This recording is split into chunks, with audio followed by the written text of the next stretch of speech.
Good morning and welcome back to Wake and Take. It's your boy Jason, and we've got some football to talk about today. It is Tuesday, so of course we're going to go through the waiver wire heading into week 3, the players that you need to add either in advance, hoping that maybe something falls their way, or that had a good week 12 that we need to throw on our roster. So without further ado, go ahead and take out your coffee, sit back, relax, and enjoy the show.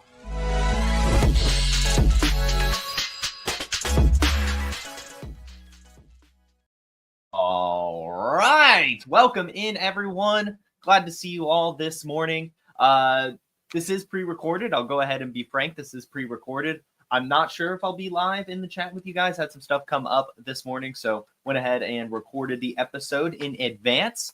As usual, as we do here, these are going to be players that are available in 75% or more of leagues that you need to go ahead and add. We'll be breaking that up into different formats, as well as saying like, hey, you could add this player. I just know what you're getting. And we'll talk about that as we get into some of those players. But we'll go position by position, breaking down the players in those positions that we need to be adding. Should be fun. But before we get into it, I did want to let you guys know about Fast Draft DFS. Oh, incredible news about Fast Draft. Fast Draft DFS is live. It's called the Flex 6 Frenzy. You just draft 6 guys, running backs, wide receivers, tight ends for the Sunday slate. You like Jahmyr Gibbs? You like Jackson Smith and Jigba? You like Tyrone Tracy? Draft him. And the beauty is you can just order 5 teams, submit your rankings, and Fast Draft will email you the results. We awarded $1,000 in prizes our first week, and we're just going up from there. Soon there's going to be a select 6. No drafting at all. You just pick any 6 guys. Our DFS mantra, just say no to salaries on Fast Draft. Don't forget there's free tools on Fast Draft too. You want to get ready for startup season? We've created the best Dynasty mock draft experience there is. And if you want to play in these DFS contests, and our best ball contest for 2025 are coming very soon too, just use promo code PODFATHER when you deposit and you get a free draft. It's that easy. And you're like, oh, I already have Fast Draft. Great. Refer a friend. Have them put your username in as the promo code, and then you and your friend will both get an instant deposit match up to $25. We got DFS. We got Dynasty Mocks. We got Best Ball. It's all there for you on fastdraft.app. Check it out. And the promo code is PODFATHER. Cannot recommend Fast Draft enough as we head into week 13. Week 13 DFS should be live at some point, either later today, already is live. Not sure, but it should be out at some point, probably today. I remember we went live Tuesday last week, so look for that. It's awesome. The Flex 6 Frenzy, draft 6 players and see how you do for the week. It's really, really fun. Who doesn't love drafting? And especially who doesn't love drafting fast? And you don't have to draft. You don't have a waiver wire in Fast Draft, but you do in your regular league. So we've got players. We're going to start at the quarterback position. And again, we start off pretty much every waiver wire episode this season, actually. Even before he got the starter job, we talked about making sure you get Drake May on your roster. He still is available in way too many leagues for the points that he's putting up, the floor he provides. Did have kind of a stinker week against the Dolphins, but still scored the touchdown, still had some carries, and it's just figuring it out.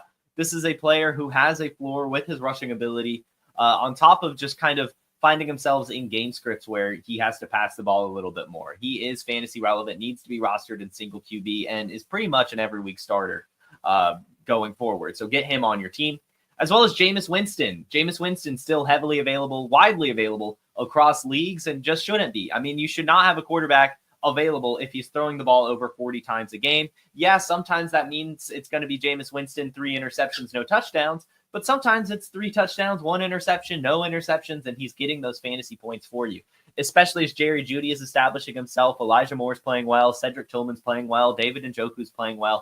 Nick Chubb's starting to play well as well. This Browns offense in general looks pretty damn good lately. So Jameis Winston needs to be rostered.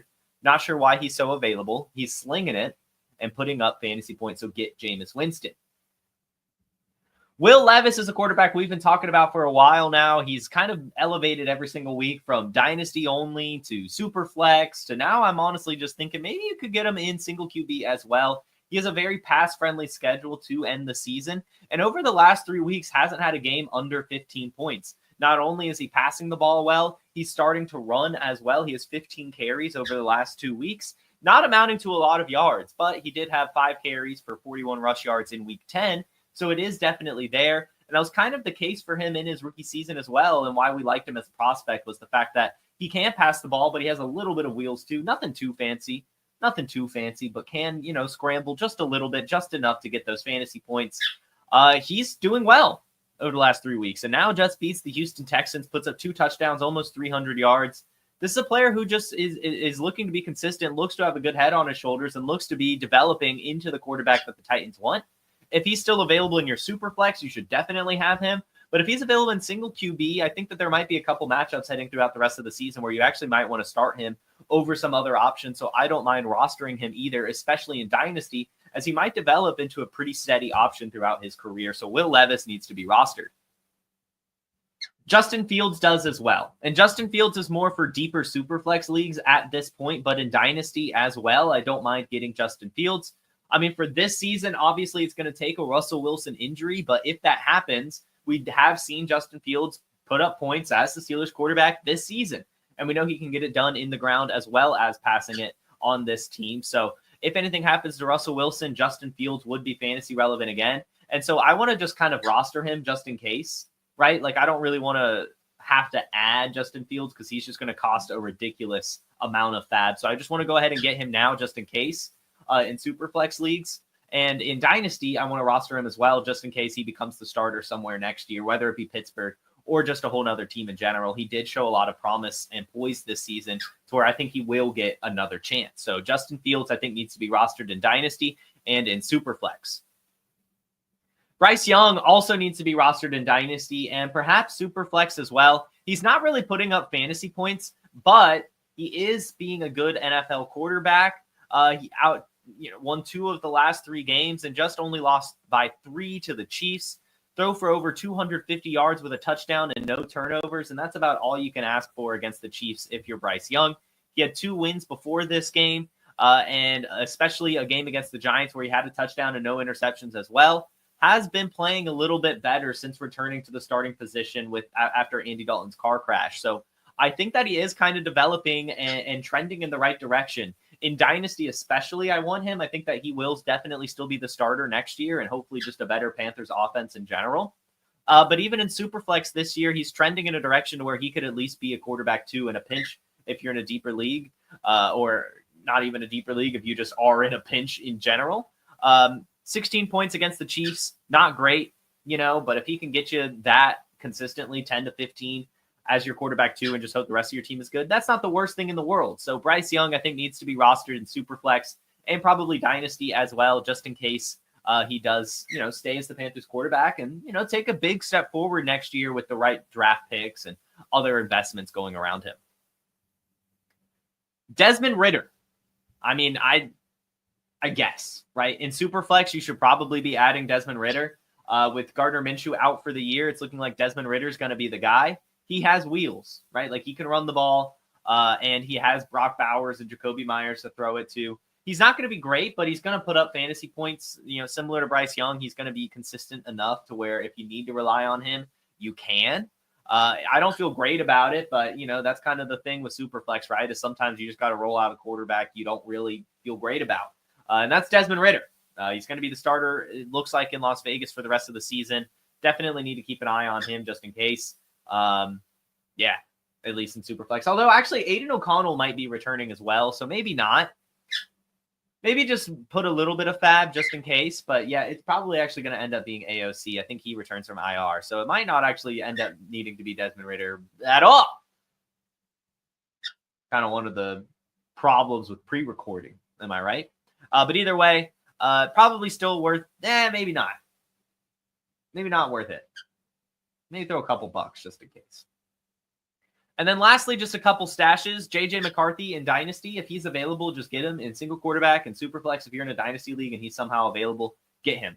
As we're seeing with the Vikings, if Sam Darnold can look this good, JJ McCarthy should look good as well. We like that prospect a lot. And he also has some wheels, so he should give us a rushing floor over his career as well. So JJ McCarthy, someone we definitely want to get if he's available, and Michael Penix as well as Kirk Cousins. You know, the case this year is a Kirk Cousins injury, but it's also possible that he takes over as a starter next year as well, especially if the Falcons do end up missing the playoffs. It might be worth kind of pulling that experiment. So if Michael Penix is available in your dynasty league, I would look to add him. And that's it for the quarterback position. Let's bounce to running back, and running back should be quick. Running back will be very quick. Everyone pretty much has the same exact philosophy here.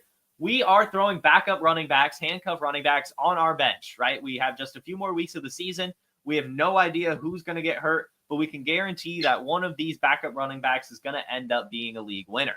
So I've got a few for you that I just want to go ahead and mention if they're out there to go ahead and get on their team. For this, I increased it. These are going to be running backs available in 70% of leagues. So some shallower, but I wanted to get Trey Benson, who was like 27% rostered. So anyway, so Trey Benson, right? If anything happens to James Conner, he's going to be a stud.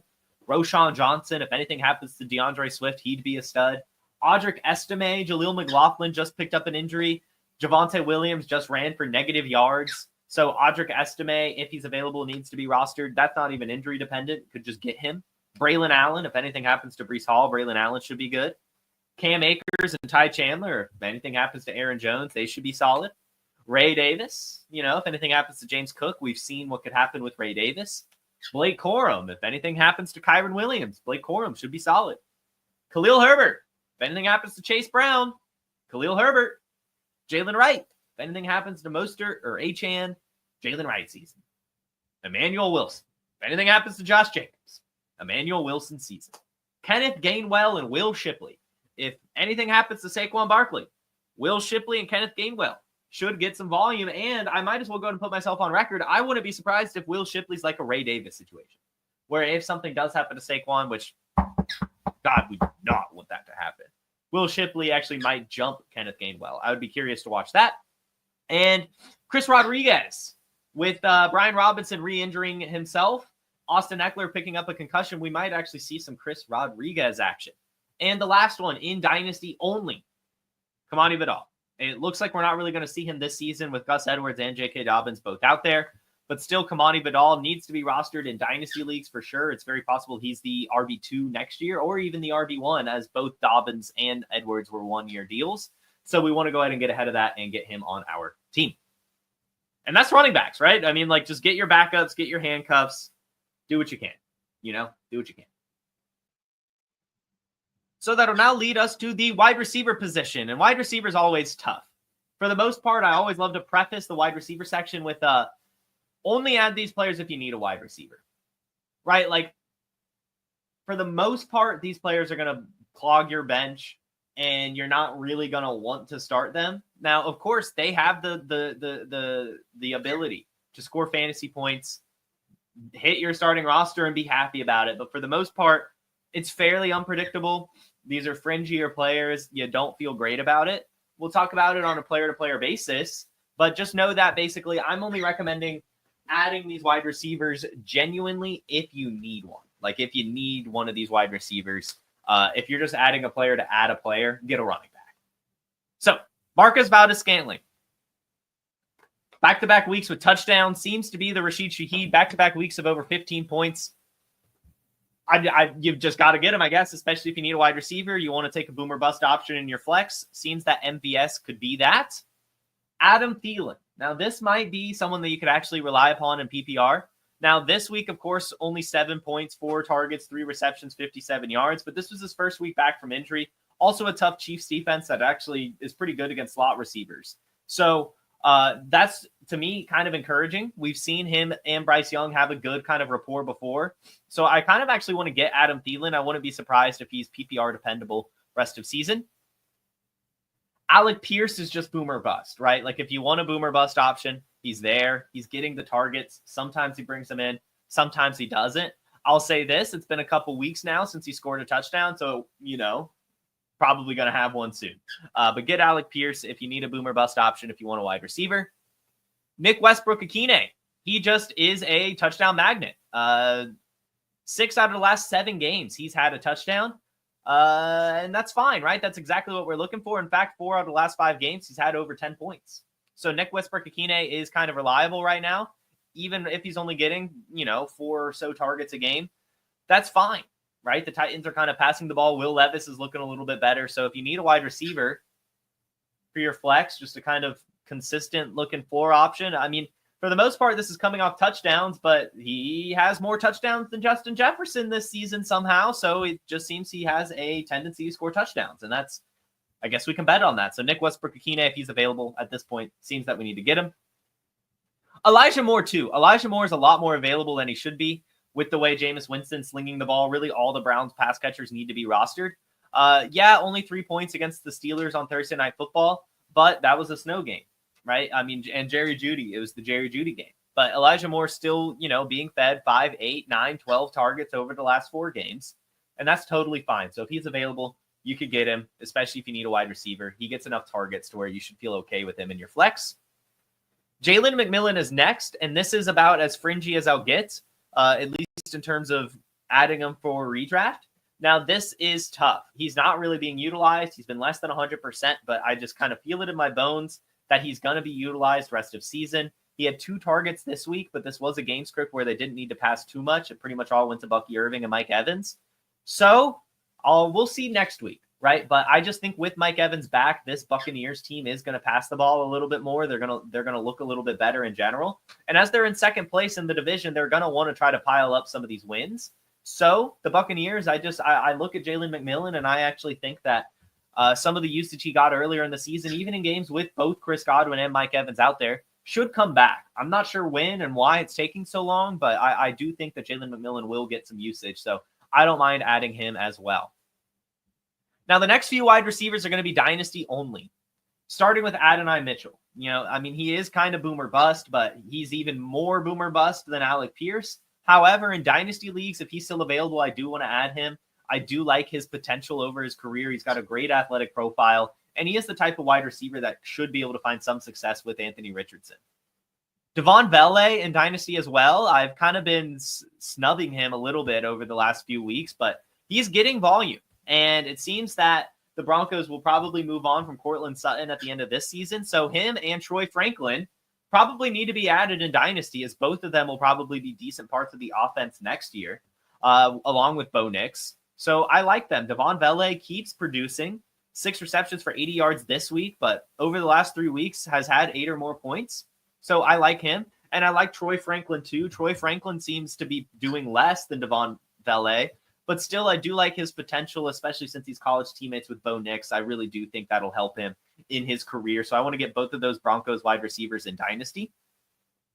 Luke McCaffrey as well. Luke McCaffrey is just, slot receiver, 3rd-round draft pick, a new to wide receiver, was a quarterback before wide receiver. So was always going to kind of take some time. I was hoping he would break out a little bit at the end of the season, but it's not happening. Hopefully next year with another offseason, as well as the Commanders kind of just figure themselves out in terms of their identity on offense as well. Luke McCaffrey, I think as he develops, will become more of a target magnet. And so I want to go ahead and try to get him in dynasty while I can. Roman Wilson in dynasty as well. We haven't been able to see him play, really. So he's been injured, will not play this season. But if he's available in dynasty, I do want to add him. I like his potential a lot. This is a profile. Basically, it's Ladd McConkey on the Steelers, literally the same exact profile, except Roman Wilson had better college production and was better at the Senior Bowl. With my own eyes, I was there. So I like Roman Wilson a lot. I do think he has a lot of potential and do think we need to be rostering him. And then, of course, can't go a waiver wire episode without mentioning Ryan Flournoy. If he's available in your deeper dynasty leagues, go ahead and throw a swing at him as well, just in case Ryan Flournoy happens. And that's the wide receiver bit. At tight end, it's a little bit shallow. It's kind of the same players we've been talking about all season. It's those rookie tight ends not named Brock Bowers. Jatavian Sanders, if you're in a deep tight end league and he's still available, if you're in a dynasty league and he's still available, get him. Now, it's seeming that he's probably not going to be able to do much for redraft this season as he just got injured, but we're not sure what the time frame is. It is possible he returns at some point. He's been getting a decent bit of targets. Even this week before the injury, had 3 receptions for 49 yards. His athleticism is nice. His volume is nice. His fit in the offense is nice. We like Jatavian Sanders a lot. If he's available, we want to add him. Ben Sinnott, if he's available in your dynasty league, It's not going to be till next year with Zach Ertz kind of hogging everything, but he should be the tight end 1 in Washington next year. Really good profile as well. We like Ben Sinnott. Want to go ahead and add him in Dynasty. And Theo Johnson in deeper leagues, but mostly Dynasty. He's getting fed. He has athleticism. We like Theo Johnson a lot. 3 straight games with 6 targets, which is nothing to scoff at. Now, he's only really getting 5 or so points unless he gets a touchdown, but that's fine. Totally fine for a rookie. Want to go ahead and add him in Dynasty, but, there's also some potential in deeper leagues as well.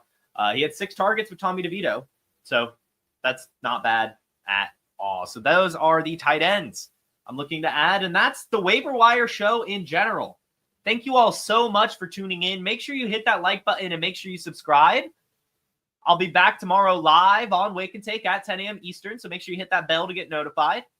Follow me on Twitter, YouTube, Instagram, whatever, at JFootballWine. And you all have a terrific Tuesday, a wonderful rest of your week. Peace.